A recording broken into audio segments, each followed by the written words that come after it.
Eu vou me deter um pouquinho na relação universidade e empresa, que é um dos pontos mais polêmicos, mas que, na nossa visão de futuro, é um dos pontos de sustentabilidade da universidade e da pesquisa.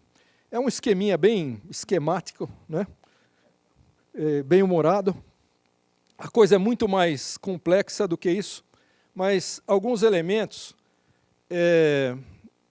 merecem atenção.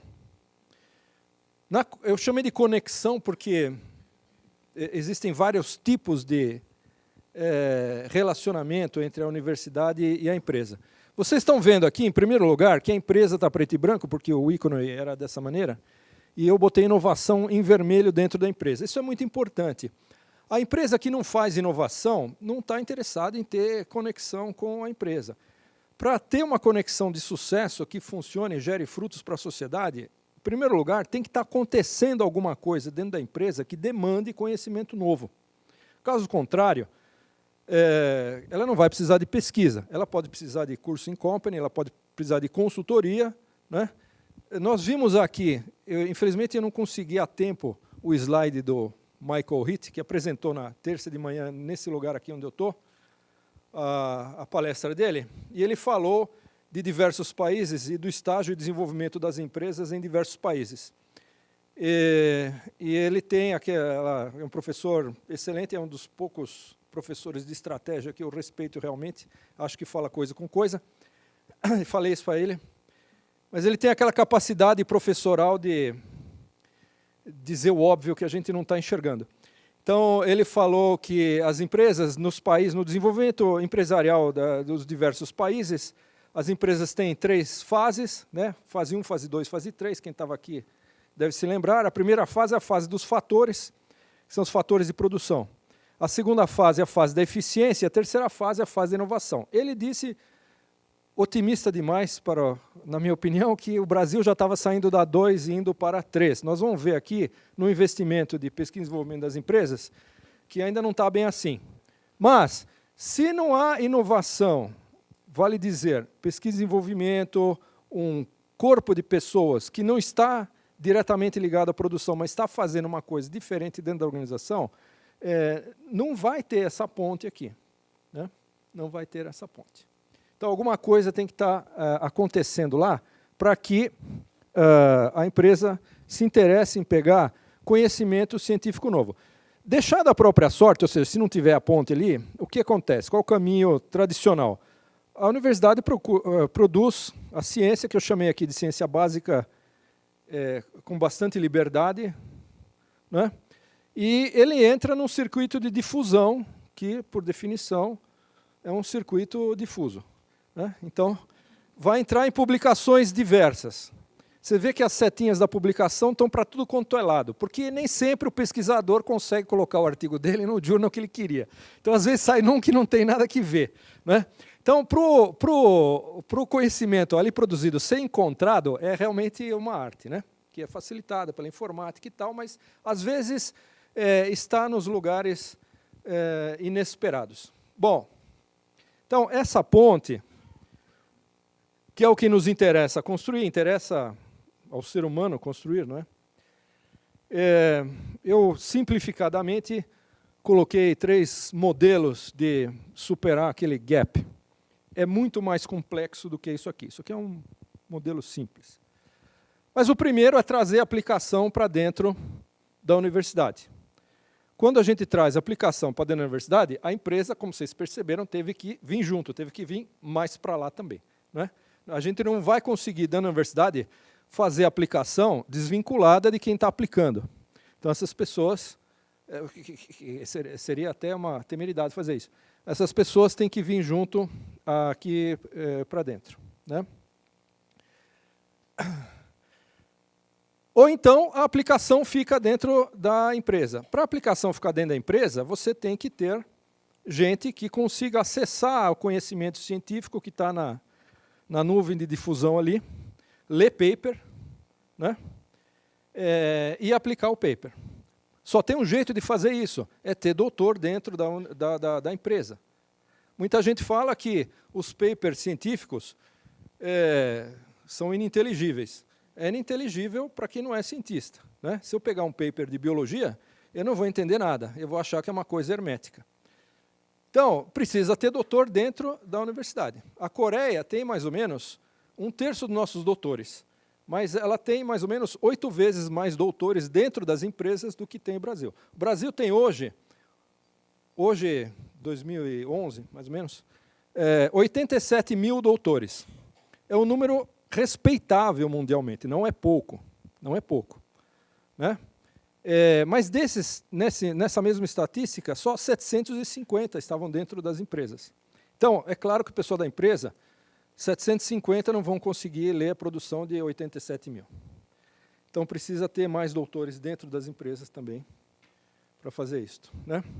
Um outro jeito de ocupar aquela ponte é pela mediação do governo ou de institutos de pesquisa que, em geral, são governamentais. Existem alguns privados, mas, no mais deles, como a Embrapa, como o CTA, eu vou citar aqui alguns casos de sucesso, né? Institutos de pesquisa ou governo, é o modelo da hélice tripla, né? Que foi bastante para pegar o conhecimento puro, fazer aplicação em conjunto com empresas. Isto aqui não é teoria, isso aqui não veio de livro nenhum, isso aqui veio da experiência que nós acumulamos com pesquisa e com relação com a universidade dentro da SPM. Nós temos aqui, eu vou falar um pouquinho do Media Lab, uma experiência bastante interessante, como o Vinícius falou, com o Bradesco. E ali eu pediria, inclusive, para trocar o termo patrocinador para o termo parceiro, né? Porque dá certo com o Bradesco e outras iniciativas não foram tão sustentáveis quanto essa. Porque o Bradesco tem lá dentro um trabalho de inovação na área de mídias e redes sociais. Então, ele tem uma equipe que não está no caixa, e nem na tesouraria, nem na contabilidade. Está tratando deste assunto para o banco. Está gerando inovação para a empresa. Então, existe uma proteína que encaixa com a nossa proteína e dá reação. Sem isso, não iria funcionar. Uma outra coisa, então, isto aqui é uma experiência que é inédita na SPM e é inédita em boa parte das universidades brasileiras. Está gerando para a gente um aprendizado fantástico. Depois eu vou falar de métricas de inovação. A inovação é uma das coisas mais difíceis de acontecer na sociedade, né? E muito dela depende do aprendizado acumulado. O aprendizado acumulado, adivinha como é que a gente acumula aprendizado? Fazendo coisa que não dá certo. Então, muitas vezes, as pessoas têm uma métrica linear de isso aqui deu certo, isso aqui não deu certo, eu investi tanto, teve esse retorno. Na inovação, não tem como ser assim, porque muitas vezes a experiência só vai dar certo devido ao fato de que um conhecimento foi desenvolvido com as coisas que deram errado. Não tinha como dar certo da primeira vez. É a história das 9.000 lâmpadas que não acenderam do Thomas Edison. Não tinha como acender na primeira vez. Ele nem sabia que tem que ter vácuo dentro da lâmpada. Teve que pegar fogo para ele saber. Bem, outros problemas, então, baseados em... Então, veja, esse é um aprendizado. A aplicação dentro da universidade dificilmente vai acontecer dentro da sala de aula. Quando a gente traz a empresa para cá, a gente não traz a empresa para a aula, certo? Nem para a quadra. Tem que trazer a empresa em laboratórios, núcleos, grupos de pesquisa. Esses são os é o nosso lado da proteína. Enquanto eles têm que ter lá uma equipe preparada para receber inovação, tem que ter uma equipe deste lado e tem que ter uma equipe deste lado. A equipe deste lado está num grupo de pesquisa, que é o jeito de você montar a sua proteína de encaixe com o que está acontecendo do outro lado. No momento em que nós montamos um laboratório, um grupo de pesquisa, ou um núcleo que tem um relacionamento com a empresa e a gente faz essa proteína e dá um encaixe, a universidade já cria anticorpos. Então, esse grupo começa a se afastar da produção de conhecimento e ele é visto como, passou para o outro lado. Então, nós temos que cuidar deste gap que começa a aparecer quando a gente cria um laboratório ou um núcleo, porque, senão, daqui a pouco a empresa pega o laboratório e leva embora.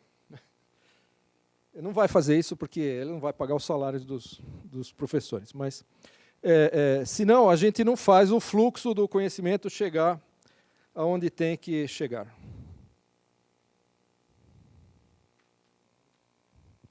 Olha, isso aqui é dados da Pintec. A Pintec é uma pesquisa muito boa de inovação no Brasil, ela é reconhecida internacionalmente, ela substituiu, não é muito antiga, ela substituiu uma pesquisa que existia na ANPEI, que foi até 2004, que era uma associação de engenharia voltada para a inovação. A Pintec é um bracinho do IBGE, né? Nós temos aqui, olha, indústria, serviços selecionados e organismos de P&D. Isso aqui é muito pequeno. Organismos de P&D é a Embrapa, é o CTA. Em geral, são empresas governamentais que só fazem P&D. Mesmo assim, só 2/3 do investimento chega em P&D. Eles vivem disso, né? 1/3 vai para outras coisas. Se a gente vê aqui, na indústria, o maior percentual do faturamento em investimento, fatores. Está em fatores ainda. É nível 1 do RIT. Né? E atividades internas e pesquisa e desenvolvimento, 0,62%. Nos serviços, que é uma área mais dinâmica, mesmo assim gasta muito com equipamento, e, apesar de gastar mais, mas não chega a 1% do faturamento investido em pesquisa e desenvolvimento. O que isso tem a ver? Tem a ver que, bom, se não tiver o pesquisa e desenvolvimento lá, eles não vão querer fazer pesquisa com a universidade.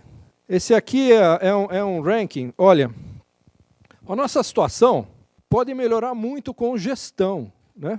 Essa é uma coisa que as escolas de humanas podem contribuir. Em termos de... Isso aqui é dado da Wikipedia, depois tem os dados mais otimistas do Ministério da Ciência e Tecnologia. Nós estamos em 34º lugar em termos de percentual do PIB aplicado. Todos esses países estão na nossa frente, inclusive a Islândia. Agora, em valores absolutos, é bastante dinheiro.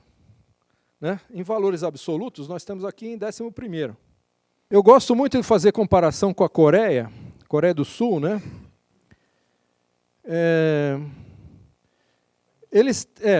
Veja só, eles têm quase 3 vezes o nosso investimento absoluto em pesquisa e desenvolvimento, e eles têm mais do que 3 vezes como percentual do PIB. O PIB deles é metade do nosso. Metade, exatamente metade. Esse aqui são os dados, o mesmo dado, só que do Ministério da Ciência e Tecnologia, em vez de 0,9, tem alguma coisa aqui como 1,1. Mas o resto está mais ou menos no mesmo patamar. Bem, casos bem-sucedidos de relacionamento empresas e instituições.